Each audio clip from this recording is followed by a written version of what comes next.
찬송가 488장 찬양하겠습니다.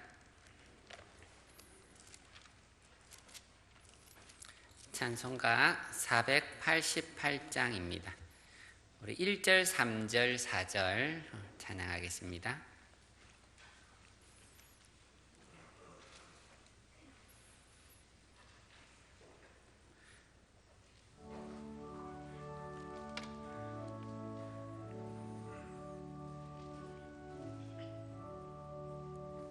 이 몸의 소망 무언가 우리 주 예수뿐일세.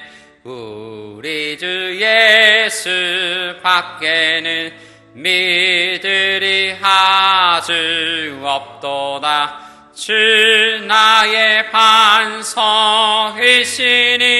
그 위에 내가 서리라. 그 위에 내가 서리라. 세상에 믿던 모든 것 끊어질 그날 되어도 구주의 언약 믿사와 내 소망 더욱 크리라. 주 나의 반석이시니 그 위에 내가 서리라. 그 위에 내가 서리라. 바라던 본국 올라가 하나님 앞에 배울 때 구주의 의를 힘입어 어여시 바로 서리라. 주 나의 반석이시니 그 위에 내가 서리라. 그 위에 내가 서리라. 아멘. 우리 오늘은 다음 세대를 위해서 함께 기도하도록 하겠습니다.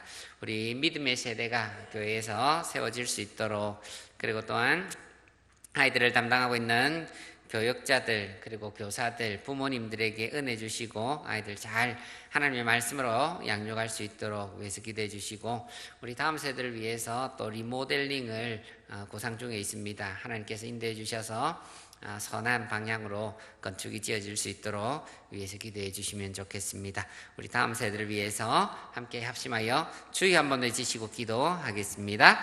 주여, 아버지 하나님, 오늘 우리에게 귀한 하루를 시작하게 하심을 감사합니다. 아버지, 우리가 함께 합심하여 기도하는 것은 다음 세대를 위하여 우리가 나아갑니다. 기도로 나아갑니다. 주님, 우리 가운데에 정말 믿음의 세대가 준비되게 하옵소서.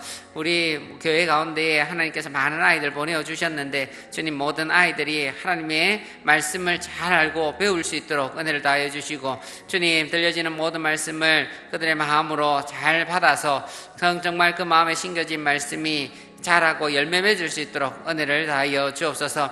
아버지 하나님, 하나님의 그러한 믿는 가정 가운데서 나오는 아이들도 많이 있고, 또한 믿지 않는 가정에서 나오는 아이들도 있습니다. 그들이 어떤 환경에 있든지 하나님의 말씀이 그 마음속에 잘 심겨질 수 있게 하옵소서. 특별히 코로나로 인해서 믿지 않는 가정의 아이들이 많이 나오지 않고 있는 현실인데 주님, 그 아이들 믿음 잃어버리지 않도록 하시고, 속한 때에 빠른 시간 내에 주님 다시 와서 하나님의 말씀을 듣고 정말 새로운 그 믿음의 가정이 그 가운데서 이루어질 수 있도록 도구로 사용하여 주옵소서. 아이들을 또 관리하는, 또 말씀을 전하는 모든 교육자, 교사, 그리고 또 아이들을 키우는 우리 부모들이 있습니다.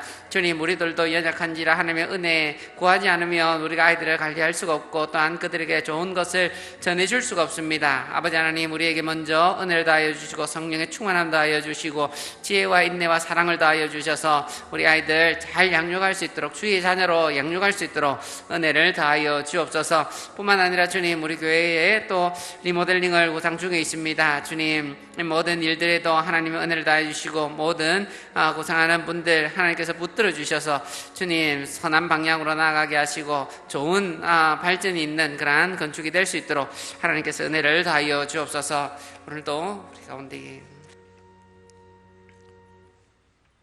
은혜가 풍성하신 하나님 아버지, 지난밤에도 저희들을 주님의 은혜 가운데서 편히 쉬게 하시고 또 이 새벽에 새 힘과 소망 가지고 하루를 맞이하게 하시니 감사드립니다.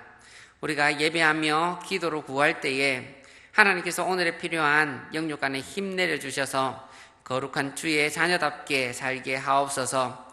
오늘 나올 때에 여러 가지 인생의 문제 앞에서 주님의 뜻을 구하는 분들도 있습니다. 주님, 우리가 믿고 기도할 때에 깨닫게 하여 주시고 또한 지혜도 주시고 선한 방향으로 인도하여 주옵소서. 이 시간 선포되어지는 우리 주의 말씀을 통해서도 믿음과 은혜가 얻어지는 시간 되게 하옵소서. 이 모든 말씀 살아계신 예수님의 이름으로 기도드리옵나이다. 예, 아멘. 우리 오늘 주시는 말씀은 고린도전서 15장 20절부터 34절까지의 말씀입니다.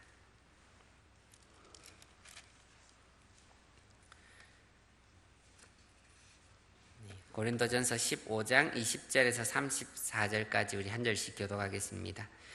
그러나 이제 그리스도께서 죽은 자 가운데서 다시 살아나사 잠자는 자들의 첫 열매가 되셨도다.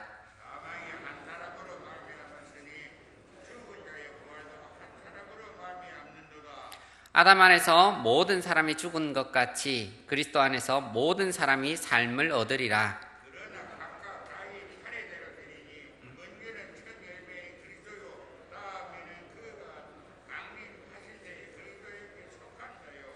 그 후에는 마지막이니 그가 모든 통치와 모든 권세와 능력을 멸하시고 나라를 아버지 하나님께 바칠 때라.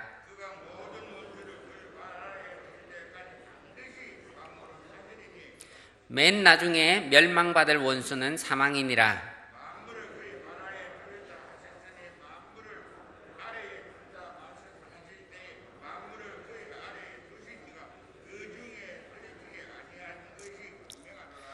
만물을 그에게 복종하게 하실 때에는 아들 자신도 그때에 만물을 자기에게 복종하게 하신 이에게 복종하게 되리니 이는 하나님이 만유의 주로서 만유 안에 계시려 하심이라.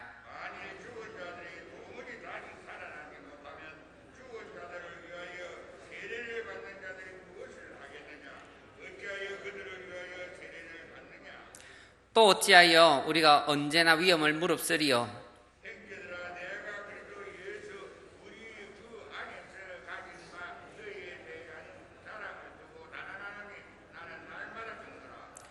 내가 사람의 방법으로 에베소에서 맹수와 더불어 싸웠다면 내게 무슨 유익이 있으리요. 죽은 자가 다시 살아나지 못한다면 내일 죽을 터이니 먹고 마시자 하리라. 함께 읽습니다. 깨어 일을 행하고 죄를 짓지 말라. 하나님을 알지 못하는 자가 있기로 내가 너희를 부끄럽게 하기 위하여 말하노라. 아멘. 네. 할렐루야. 오늘 우리 주님께 나오신 모든 성도님들에게 기도응답의 복과 하나님의 은혜의 복이 함께 임하시기를 축복합니다. 우리 부활은 기독교 신앙의 핵심 교리입니다. 우리는 부활 소망이 있기에 이 땅에서 모든 가치를 두지 않고 또 하늘의 보화를 쌓아가며 살아갑니다. 우리 심판주 하나님을 의식하기에 우리가 이 땅에 사회적인 법이 아니고 그냥 개인적인 양심의 법이라 하더라도 우리는 그것을 지키려고 노력합니다. 그리고 또한 우리가 살아가는 동안에 많은 손해와 심지어 죽음의 위협이 있다 할지라도 하나님 나라 그 천국을 바라보며 우리의 목숨까지라도 우리가 희생하기도 합니다. 어제 말씀은 만일 부활이 없다면이라는 부정적인 가정을 하면서 그렇다면 우리의 신앙은 헛것이고 그것을 전하는 우리는 거짓말장이고 우리는 죽음으로 끝날 인생인데 우리가 속아서 평생을 가짜 신앙에 속아서 종로로 됐으니 우리는 가장 불쌍한 사람이다라고 말했습니다. 그래서 그 말한 의도는 부활은 있다라는 것을 말하는 것이었습니다. 그럼 오늘 말씀은 무엇이냐 하면, 그러면 그 부활은 어떤 의미가 있는가, 그리스도의 부활이 주는 의미는 무엇인가를 먼저 말씀하고, 그리고 그 부활이 있기에 우리 성도는 어떻게 또 살아야 하는가를 말씀해 주십니다. 먼저 20절에서 28절은 그리스도의 부활의 의미가 무엇인지를 말해 줍니다. 바울은 예수님께서 부활하신 것을 목격한 사람입니다. 그가 무덤에 가서 목격하지는 않았지만 다메섹 도상으로 올라가다가 부활하신 예수님을 직접 만났고, 그리고 그 소리를 들었습니다. 그래서 바울은 내가 부활하신 예수님의 증인이다 라고 부활을 증거하는 것입니다. 그런데 단순히 그리스도의 부활을, 그가 살아나셨다라는 사건만 말하는 게 아닙니다. 바울은 그것을 신학적으로 해석해서 풀어나갑니다. 이 세상의 역사를 두 가지로 해석해 나가는데, 첫 번째 세상은 아담으로 시작된 옛 창조고, 두 번째는 그리스도로부터 시작된 새 창조다라는 것을 구분합니다. 그래서 우리가 더 쉽게 말하면 아담 시대를 구약 시대라고 한다면 그리스도는 신약 시대를 여신 분이다라는 것을 말합니다. 그 기준은 예수 그리스도의 부활 생명이 되는 것입니다. 20절을 보면 그리스도께서 죽은 자 가운데서 살아나사 잠자는 자들의 첫 열매가 되셨다라고 말합니다. 아담으로부터 구약이 시작되었습니다. 그렇게 똑같은 방법으로 예수님으로부터 신약이 시작되는 겁니다. 그 기준이 생명과 사망이라는 겁니다. 첫 번째 아담은 생명을 가진 자였지만 그가 범죄함으로 사망을 불러왔습니다. 그런데 그 사망이 그 후세대 모든 사람들에게 사망을 전파시켰습니다. 그런데 마지막 아담인 예수는 어떻습니까? 그분은 사망 가운데에 오셨지만 그가 생명을 불러 일으켰습니다. 그의 생명을 모든 사람에게 또 나누어 주셨습니다. 그래서 시대를 구분하기를 옛 시대 아담 시대와 새 시대 그리스도의 시대로 나누는 겁니다.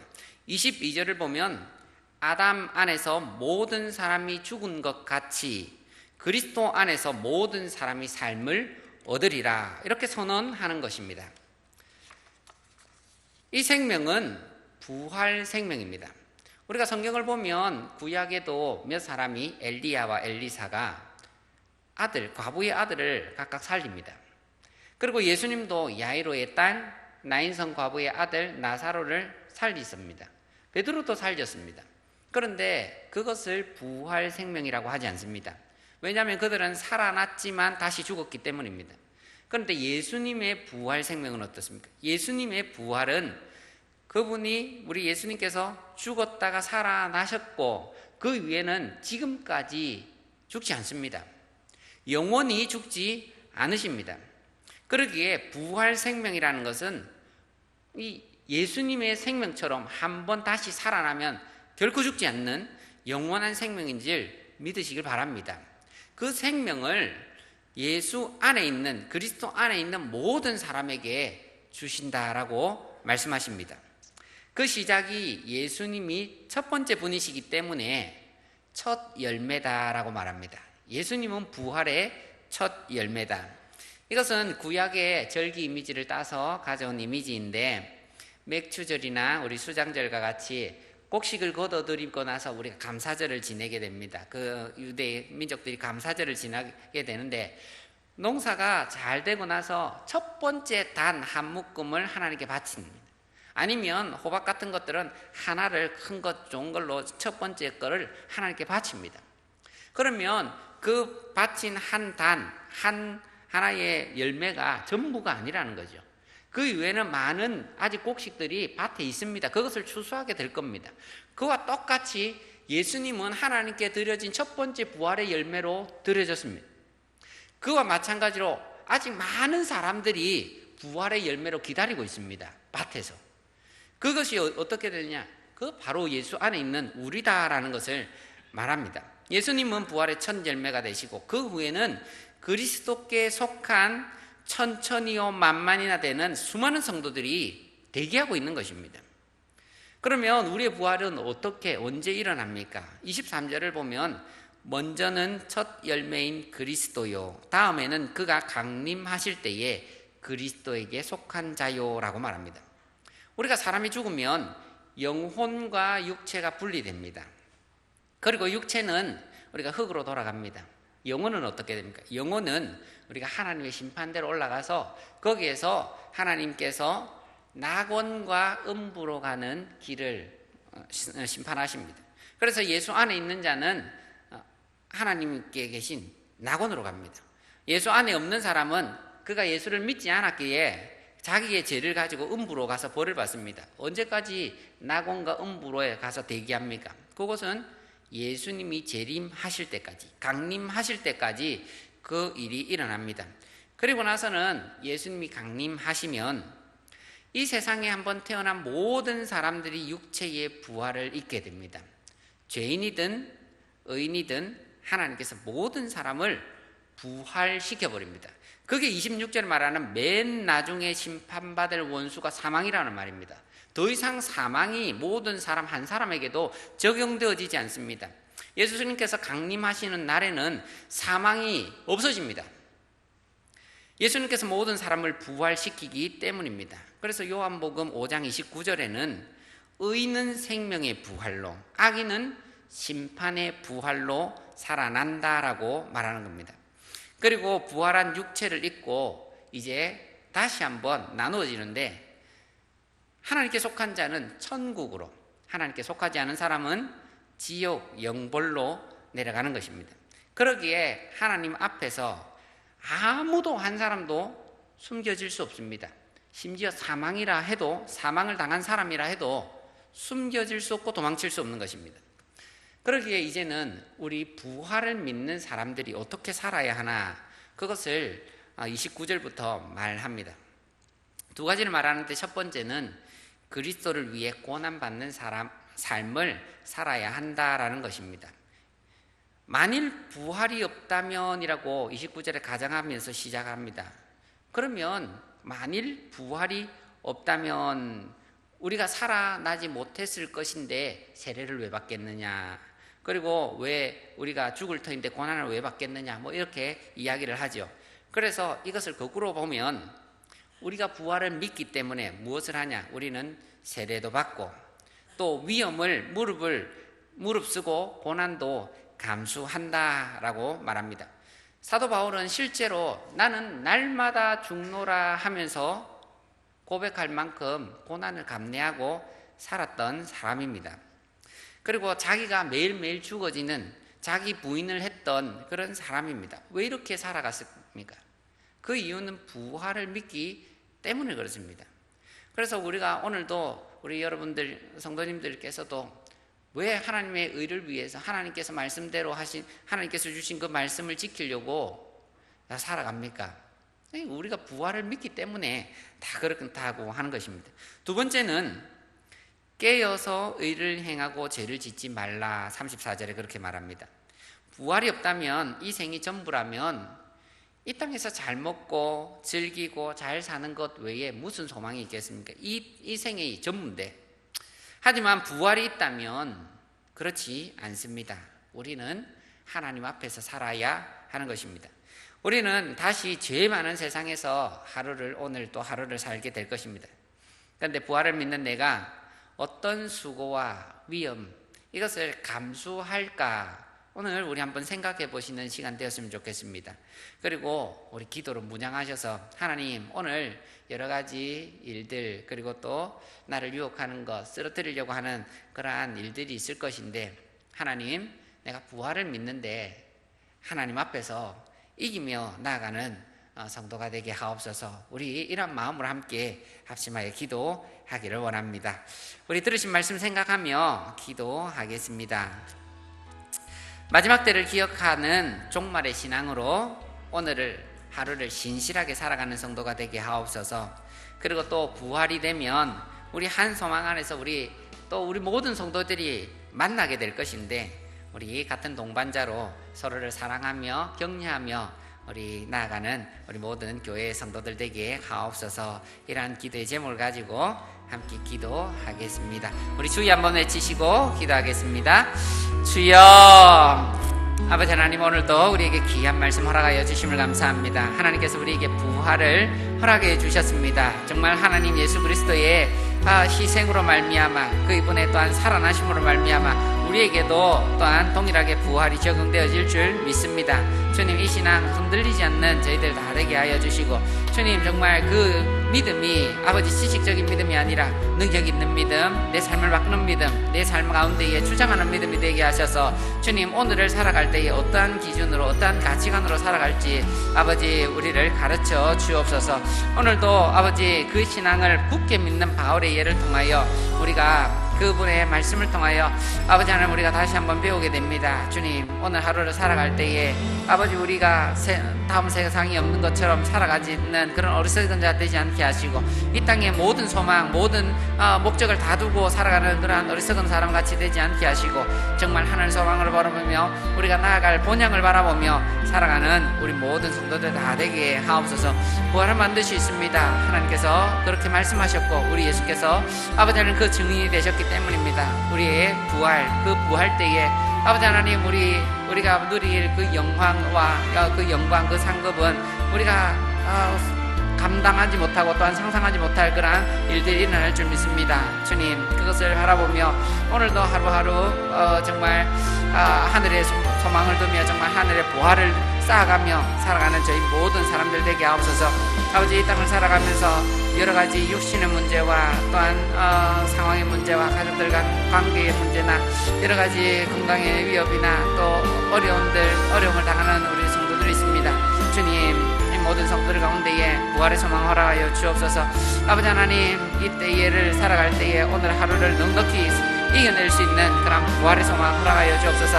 많은 아버지 신앙 때문에 고난당하는 분들이 있습니까? 또한 이분들에게도 은혜를 다해 주시고 아버지 정말 부활의 소망으로 이 모든 어려움들 넉넉히 이기며 나아갈 수 있도록 도와주옵소서. 오늘도 하나님의 은혜를 구하는 모든 성도들에게 아버지 하나님, 오늘의 필요한 영육간의 그러한 힘들을 제공하여 주시고, 딴 아버지 이것을 우리가 받아 누림으로 오늘도 넉넉히